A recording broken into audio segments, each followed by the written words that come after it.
ওকে দর্শক, আজকে আমরা এসেছি ইটালির মিলানে একটি রেস্টুরেন্টে, যেটি বাংলাদেশি আদলেই ইফতার বেচাকেনা হয় এবং বাংলাদেশের সেই বাহারি ইফতারি স্বাদ প্রবাসের মাটিতে ছড়িয়ে দেওয়ার জন্যই এই আয়োজন।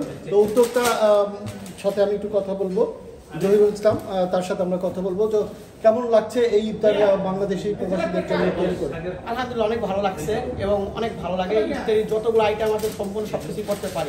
এই কারণে সবচেয়ে বেশি ভালো লাগে প্রবাসীদের জন্য বাংলাদেশের যত ইফতারি আছে সবকিছু এখানে পাওয়া যাবে। আচ্ছা, তো কেমন বেচাকিনি? কেমন বেচাকিনা? অনেক বেশি ভাই, অনেক অনেক বেচাকিনা। আগের চেয়ে অনেক সময় তো যে রোজার সময় হয়তো দিনের বেলা বেচাকিনি কম, হয়তো ইফতারি কি ইফতারির সময় আল্লাহর রহমতে অনেক বেচাকিনা হয়।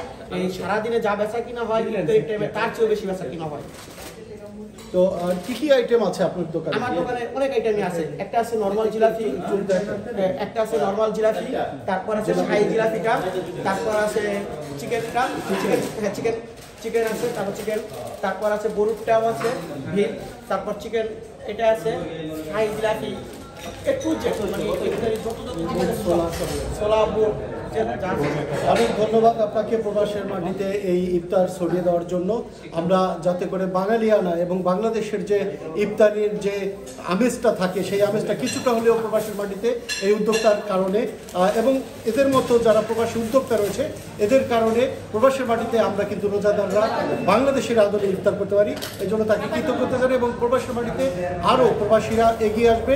এই ধরনের ইফতার এবং বাংলাদেশি খাবার একসময় প্রবাসী মাটিতে আরও ছড়িয়ে যাবে এমনটি প্রত্যাশা রাখছি। সাথে ছিলাম আমি রিয়াজুল ইসলাম কাউসার।